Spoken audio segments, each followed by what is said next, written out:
Capitalism means private losses and private profits. It doesn't mean private profits and socialized losses.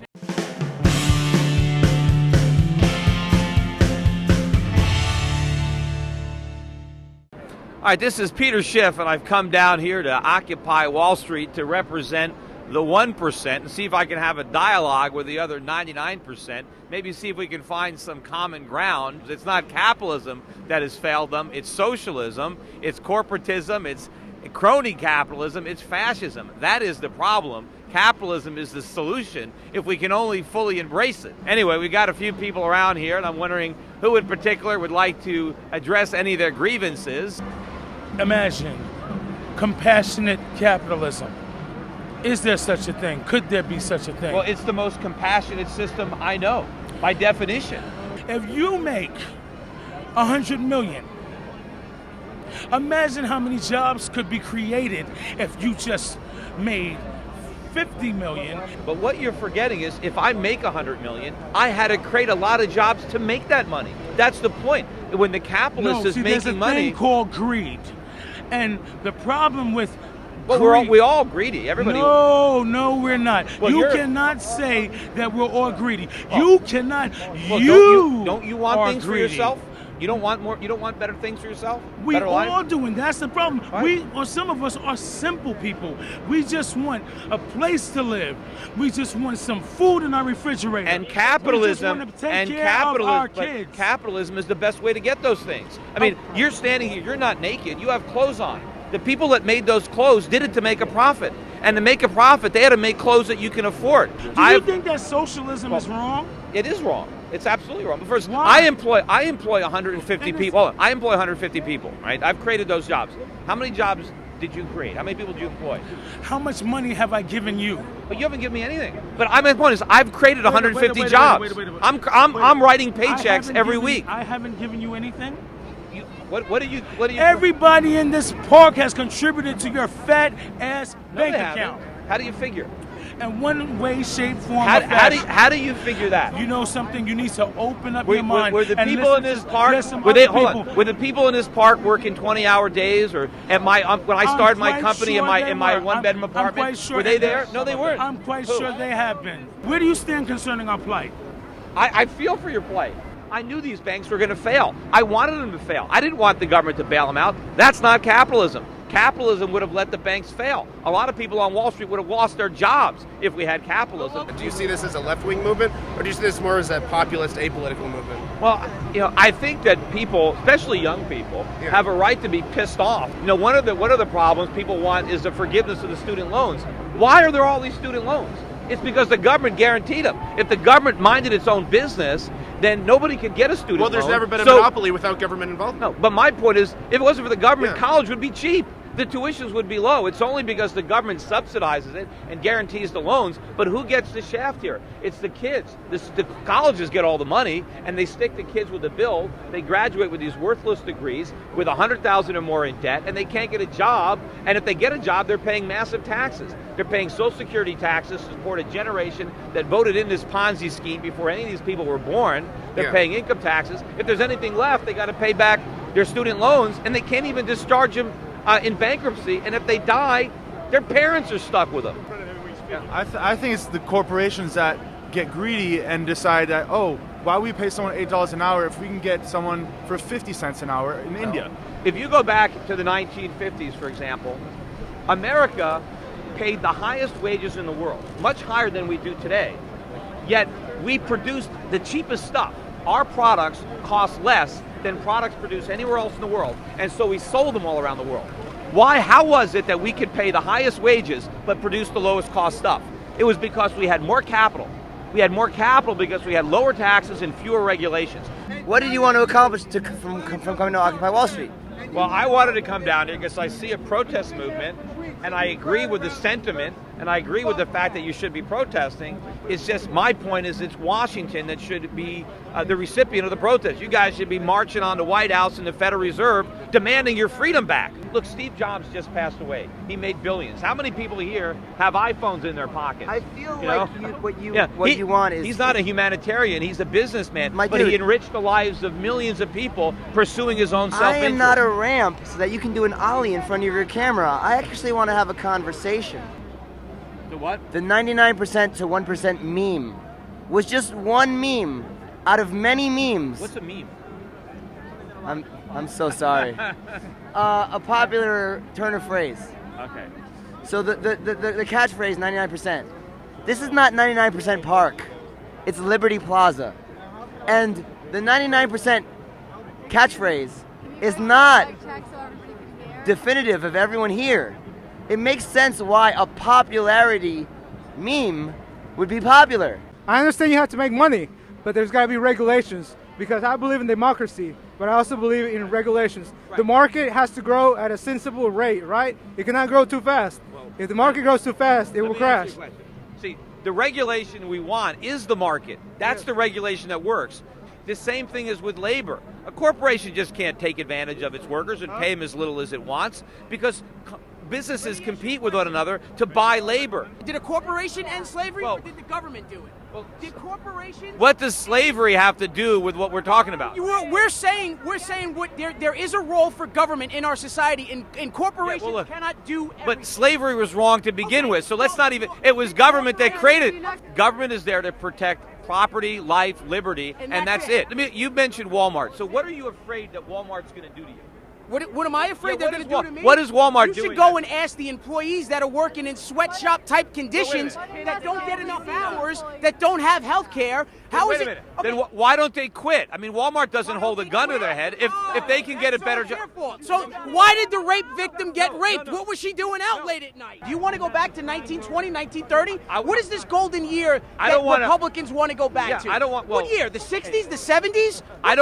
I don't want to go back to that technology, but I want to go back to that level of freedom. I want. The level of there was freedom more for freedom who? for everybody. Women couldn't vote at some point. African Americans and others had to ride in the back of the bus. I'm telling you. You want to go back there. Look, we don't want to go back I'm telling you, there's more economic freedom. There was more economic freedom. Yes, but a lot more. Social freedom and social justice. There's been memorials for Steve Jobs all over the place, at every Apple store.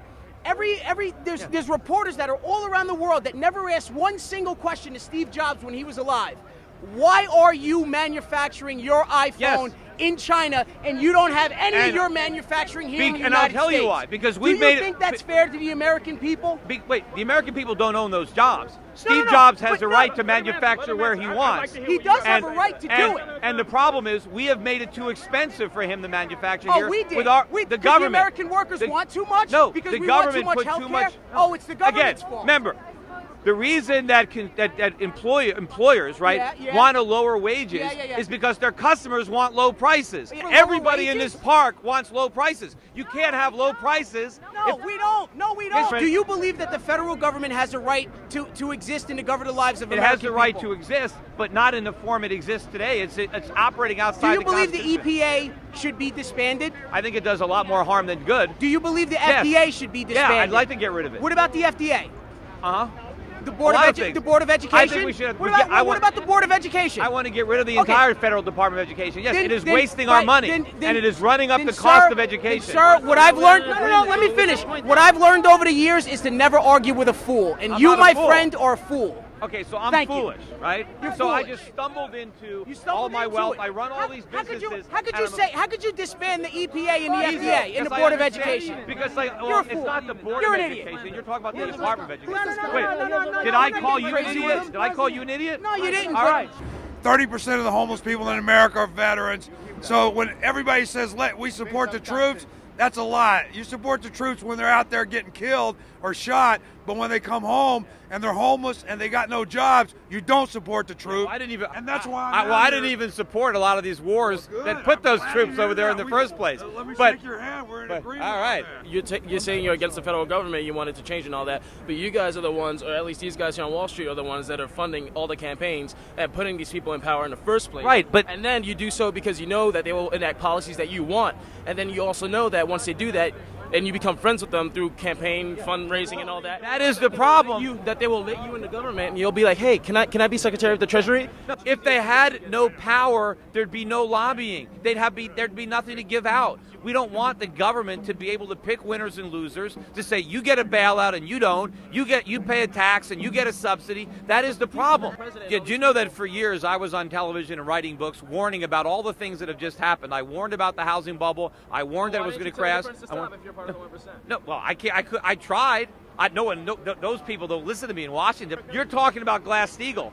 The reason that we had Glass-Steagall was to counteract the damage of government-insured bank accounts. Wait, do you have a bank account? Yes, I have a bank account. Do you care what the bank does with your money when you deposit it there? Do you care about the loans? I do. Why? Do you worry? Because I don't want them to gamble with it. If the bank gambles with their money and loses, does it affect your deposit? Of course it does. How? It's Because insured by the government. Money. If you take out Glass-Steagall, they use that Nobody in this area that has a bank account has ever looked at the bank's portfolio to see what kind of loans they're making. We're in the 1%, No. and we're in the 99%. Well, what? Wouldn't you like to get into the 1%? No, You don't want more money. You don't want.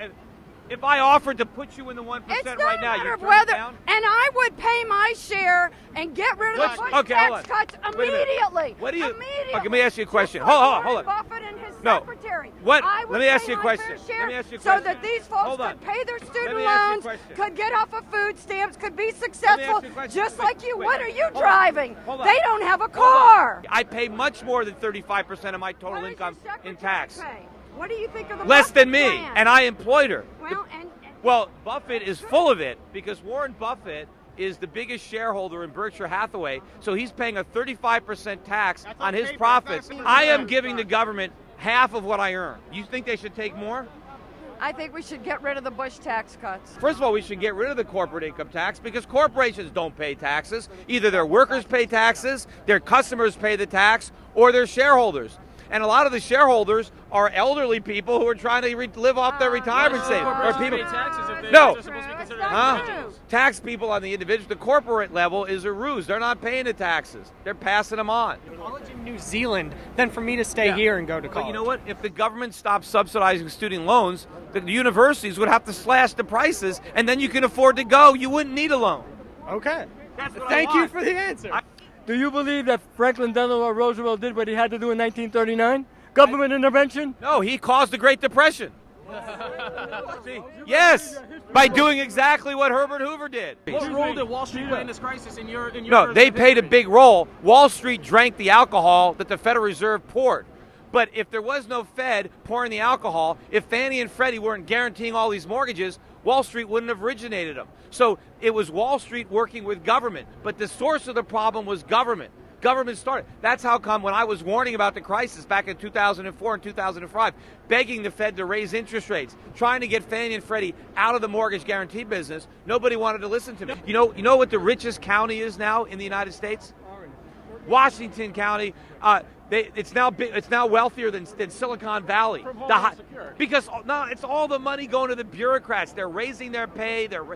All the lobbyists are getting rich because the government is doling out all these favors. How can you how can you say that's just the federal government when the people that were in the government, like Ronald Reagan, Secretary of the Treasury, was Don Regan. He was the Secretary of the Treasury then. In the Clinton years, there was Secretary of Treasury Rubin, and these guys were head of Goldman Sachs, head of Citigroup. And so these are the people that are actually making these economic policies. I agree with you on this. I want to get Wall Street's influence out of Washington. So this is what this is about. But when you're talking about businessmen, you're lumping everybody in the same category as Goldman Sachs and J.P. Morgan and Morgan Stanley. They're not. But I believe you're stuck on the synecdoche of Wall Street. It doesn't matter that it's Wall Street. Because we're protesting here, it's still getting seen everywhere else. The rap on this movement is that it's anti-capitalist, anti-business, that that you guys are all walking around with copies of the Communist Manifesto in your pocket. That's not true at all. All right, well, clear it up.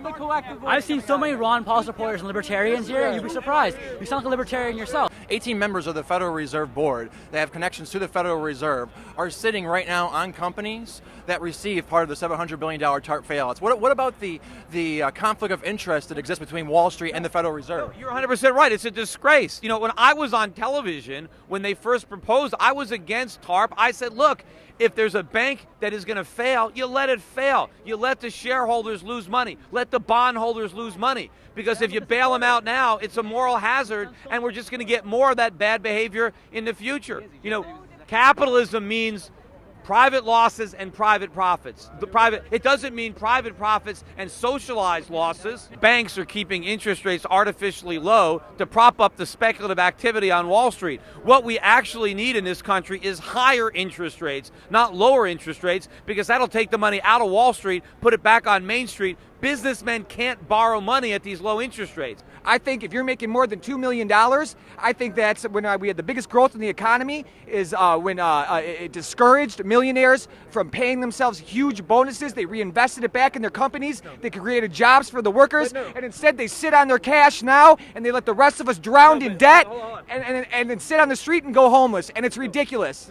So you think that I should pay 70% of my income above $2 million in tax? $2 million a year? Yes. Do you I think think your next dollar should be taxed at 74%. Okay, so if that's the deal, you know what I would do? Once my income got to $2 million, I would stop working for the year. I would furlough my employees and say, you know what? I've made my limit. I'm not going to work for 30 cents on the dollar. I'm playing golf. I'm going fishing. I'll see you next February. How about that? How come that didn't apply in the 1970s and 1960s? Because nobody paid those taxes back then. You know how many? I would much rather. The economy was booming when the effective tax.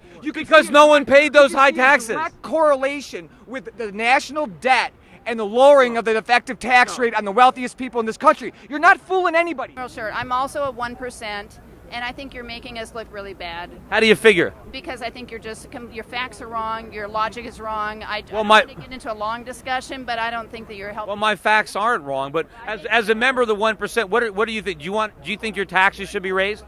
Yes, I do. What percent of your income do you pay in taxes? 10%. How would you like to pay 50% like me? I would. Oh, really? Well, then why not write a bigger check when you pay your taxes instead of paying 10%? I would be I think. Well, no one's stopping you from paying more taxes. Yeah, and for many, many, many years until recent history, it was around 70%. It has only come down from 70% over the last 20, 30 years. Yes, nobody actually paid the 70%. There were so many loopholes and deductions. I'm glad you're talking, but I think there's many other 1%ers who would strongly disagree with you. Well, I can tell you this. Most people that make a lot of money, they're not going to work for 30 cents on the dollar. You know people who are going to work their butts off to keep 30 cents? I spent a lot of time in Europe, and trust me, there's a lot of people who work very hard there, and marginal tax rates are... No, they're not. They're not paying those kind of taxes. They're not. True. I lived in Europe. There are plenty of people in Europe who believe in investing in the state and being good citizens. You're shooting American exceptionalism, this American exceptionalism line that you're some kind of special cat. You're not, man. You said you agreed when I mentioned the fact that they're one and the same. Wall Street and the government is one and the same. And then, you're not going to change it from here. It has to be changed legislatively and in the ballot box because it's because of the rules and regulations that emanate from Washington. Wall Street is just trying to get its piece of that pie. No, but the appearance is that you guys are against capitalism and business, and this is the symbol. That's a tiny minority. Those are the diehard extremists here, and maybe some other people that are not extremists but are still pro-socialist or whatever. But I'm willing to bet the majority of people here are pro-capitalism. I'm pro-capitalism, but I don't think that means that. That's kind of what I'm thinking. That's why I wanted to come down and clear up these misunderstandings because the movement is getting a bad rap. My fundamental point with you right now is that you should be joining this whole movement, and that the people that are listening to what the stream, live stream or whatever, that are conservative might actually agree with a lot of us, because you all seem to think that we're anti-cap. I mean, who here is pro-capitalism? Who here is pro-capitalism? All right, that's a lot of hands.